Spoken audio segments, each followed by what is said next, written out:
দেখলাম তো মনে করেন যা মানে মোবাইলে করে দেখলাম, টিভিতে খবরে দেখলাম, আজকে এসে দেখলাম মানে ওইখানে দেখে এরকম অবস্থা লাগতেছে যে আমাদের এরকম অবস্থা, যাদের বাচ্চা এরকম হয়েছে, গার্জিয়ান এরকম হয়েছে, এখানে টিচার তো মারা গেছে, কোঅর্ডিনেটর বাচ্চাদের বাঁচাতে গিয়ে মনে করেন যে নিজে মারা গেছে।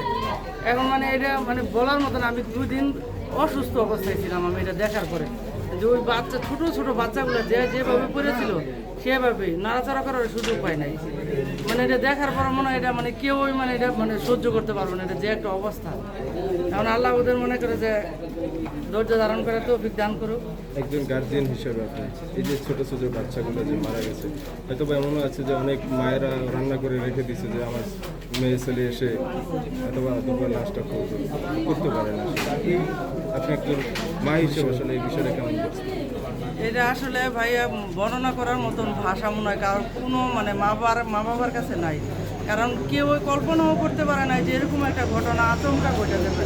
আমার মেয়ের টিচার আমাকে ফোন দিচ্ছে যে সামিয়া কোথায়, আমি বলছি কলেজে। তো এরকম তো হয়েছে, আমি রান্না বান্না করতে পারি না, আমি ডিটেলে আমার শরীর মানে কাঁপতেছে, আমি মানে কথা বলবো ওটা আমি বলতে পারতেছি না। আমি তাড়াতাড়ি একটা গার্জিয়ানকে ফোন দিয়েছি, পরে বললো যে না এটা দিয়াবাড়িতে হয়েছে 11 নম্বরে না। তাও আমি মেয়ের একটা খোঁজ পাইতেছি না। ম্যাডাম এই যে FM-কে ফোন দিতেছি যে মেয়ের খবর কি, ম্যাডামের মোবাইলেও আমি মানে পাইতেছি না ম্যাডামকে, আমি টেনশনে বাঁচতেছি না এ জায়গায়। তারপরও আর যাদের এরকম হয়েছে এদের যে মানে কী অবস্থা, এটা মনে হয় এটা ভাষায় মানে বর্ণনা করার মতো না, এটা বর্ণনা করার মতো ভাষা মনে হয় না কারো কাছে আছে। এই ঘটনার সময় কি আসলে আজকে আসছেন না কালকে বা পরশু দিন এসেছেন? না আমি আসতে পারি না ভাই, আমি আজকে আসছি, কিন্তু আমরা তো সাথে সাথে দেখলাম, টিভিতে দেখতেছি, মোবাইলে করে দেখতেছি, সারাক্ষণ সব কিছু অনেক কিছুই দেখলাম।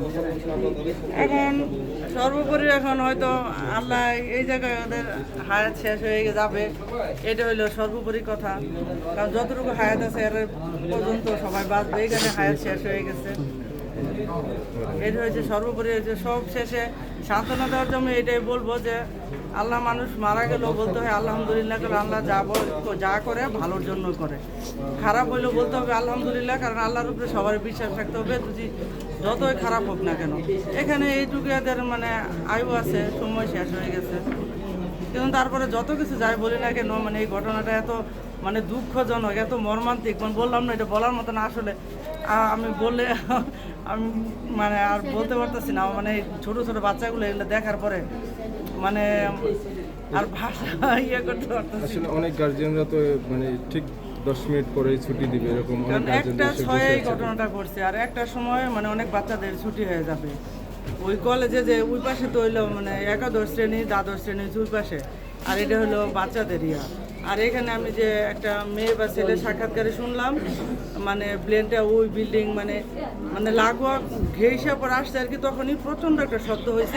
শব্দ হওয়ার পরে ওই প্লেনটা ক্র্যাশ করছে ইয়ার মধ্যে, মাঠের মধ্যে ক্র্যাশ করার পরে এইখান থেকে মানে ক্র্যাশ করার পরে দিয়া খেয়ে তারপরে বাউন্স খেয়ে তারপরে মানে এই বিল্ডিংয়ের ভিতরে ঢুকে পড়ছে, ঢুকে পড়ার সাথে সাথে ব্রাস্ট হয়ে গেছে।